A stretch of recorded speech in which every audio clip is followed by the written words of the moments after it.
এক্সেলে আমরা আমাদের গণনার কাজটি সহজ করার জন্য বিভিন্ন ধরনের ফাংশন বা ফর্মুলা ব্যবহার করতে পারি। ফাংশন বা ফর্মুলা ব্যবহার করার জন্য ফর্মুলা নামের আলাদা একটি রিবন রয়েছে এখানে, ফর্মুলা, যেখান থেকে আমরা ফাংশন ইনসার্ট করার জন্য ইনসার্ট ফাংশন বাটনে ক্লিক করলে ফাংশনের একটি লিস্ট এখানে প্রদর্শিত হবে। এখান থেকে আপনি কি ধরনের ফাংশন চান সেটি আপনি বের করতে পারেন। ফাংশন ইনসার্ট ফাংশন কমান্ড দিলে এখানে সরাসরি অটোমেটিক্যালি আমরা দেখতে পাচ্ছি যে এখানে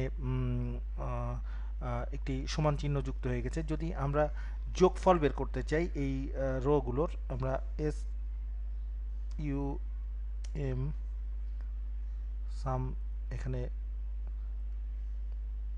এখান থেকে ম্যাথ সিলেক্ট করে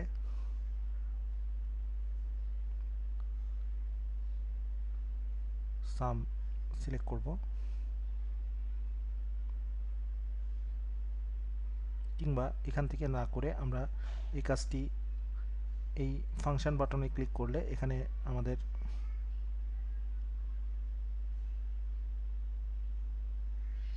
অল সিলেক্ট করে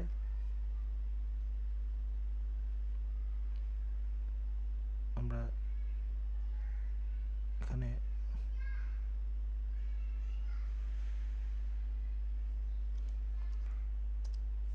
সাম লিখে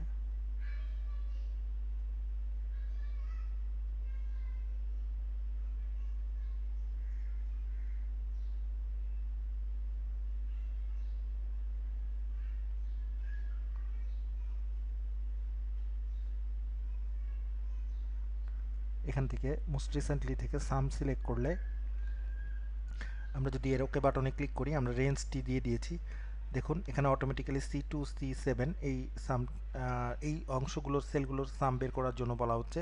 এখানে C2 থেকে C7 আমরা এখান থেকে প্রয়োজন বোধে আমাদের রেঞ্জটি টাইপ করে দিতে পারি। এখানে যে রেঞ্জগুলো আমরা সিলেক্ট রয়েছে সেটি প্রদর্শিত হচ্ছে। এবারে সাম দিলে দেখুন এখানে এর যোগফলটি বের হয়ে গেছে।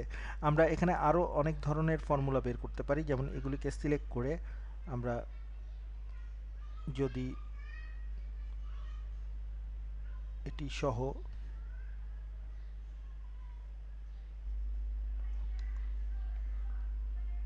সর্বশেষ একটি খালি ঘর সিলেক্ট করি।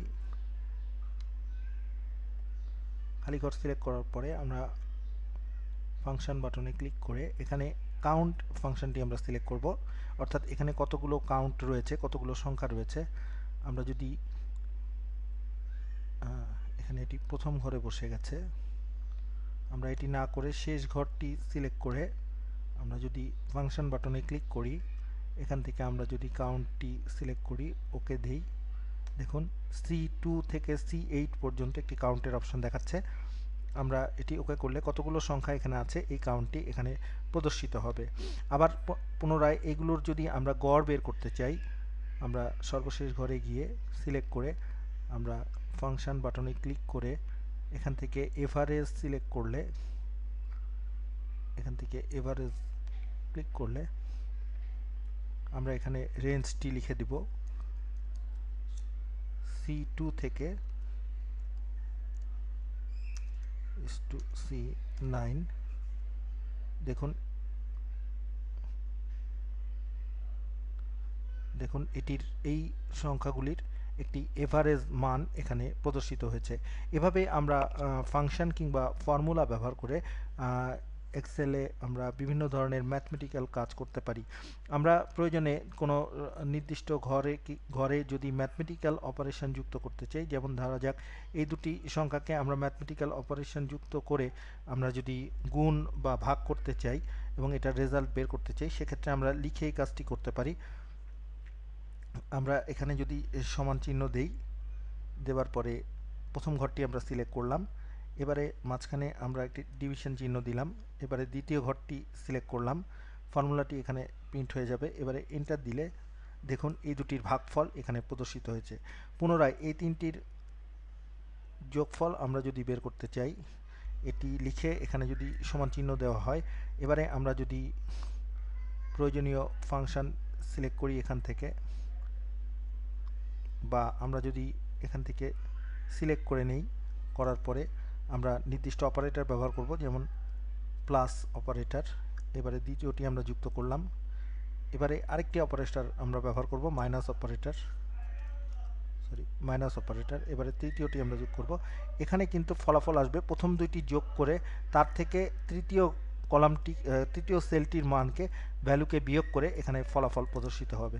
লক্ষ্য করে দেখুন এখানে উপরের দুটি ঘর যোগ করা হয়েছে এবং শেষের ঘরটিকে মাইনাস করে আমরা এর ফলাফল এই ঘরে প্রদর্শিত হতে দেখছি।